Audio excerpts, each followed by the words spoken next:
The concept of learning means different things to different people. In research carried out by Saljo, 1979, with a group of teenagers and adults, the concept of learning was classified into 5 categories, which can be summarized as follows. Number 1. Learning is a quantitative increase in knowledge. The teacher, who is active, transmits knowledge to the student, who is passive. Learning is memorizing or storing information that can be recalled when required, particularly for assessment. Learning is acquiring knowledge and skills that can be applied. Number 4. Learning is interpreting and understanding reality in a different way. It involves comprehending the world by reinterpreting knowledge. Lastly, learning is making sense or abstracting meaning. It involves relating parts of the subject matter to each other and to the real world. When these views are analyzed, it can be seen that there is a clear shift in emphasis between the first three concepts and the last two concepts. The first three can be related to rote or surface learning, which does not require deep understanding, and the last two can be associated with more meaningful or deep learning. In practice, a teacher develops or promotes deep learning as well as rote or surface learning of the students.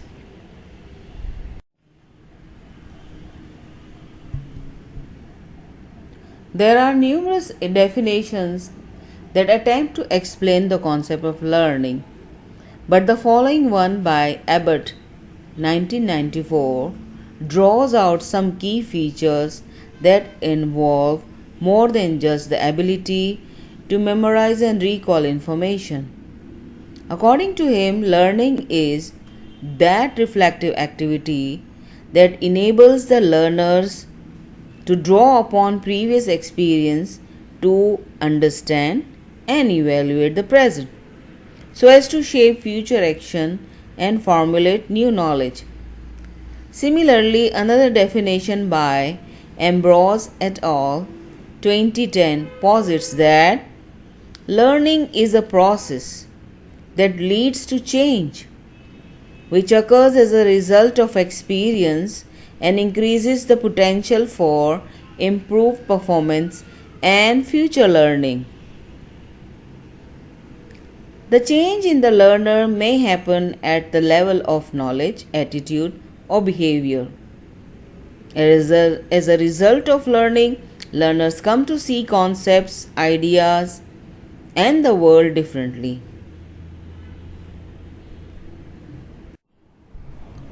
Hence, memory is associated with processes essential for most human behavior and is implicit in all types of learning.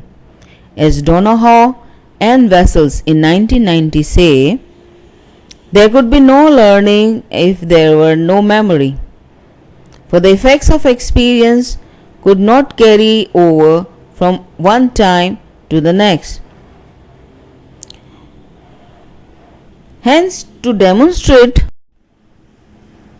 learning and memory goes hand in hand.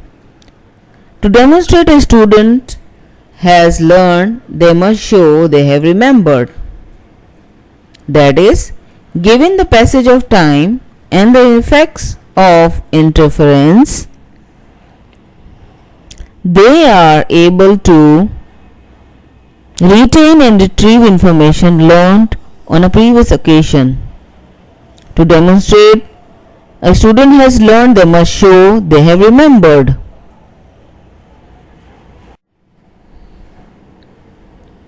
The most common model used to illustrate how memory works is Broadbent's 1958 filter model, which is based on a sequential information processing approach and illustrated in the following diagram.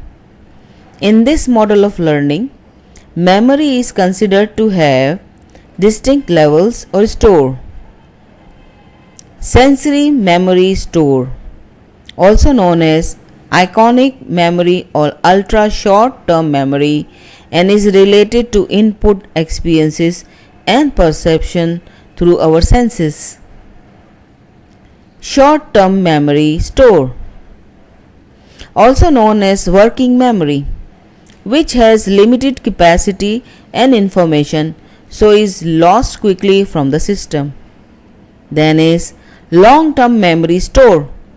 This is where the information is encoded and processed, so it is held in permanent storage form and can be recalled as and when required. However, research indicates that only 25% or less of the information that goes into the sensory memory store actually reaches the long-term memory store. This means that most of what we initially remember is quickly forgotten.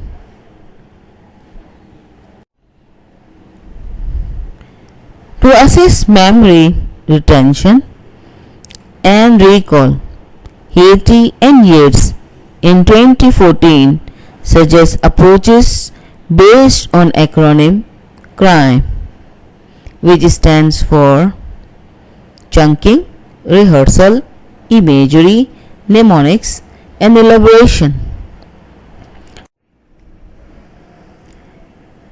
Let's understand CRIME in detail. Chunking,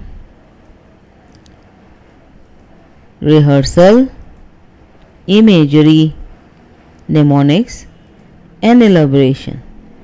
Chunking means classifying knowledge so it connects to something else. For instance, a large amount of information can be classified into smaller chunks so that it can be easier to understand and recalled. For instance, ice cream can be chunked into ice and cream. Hence, it will be easier for a child to recall and remember the whole word. Rehearsal means practicing, perhaps by turning it into a song, rhyme or movement, or repeating, etc.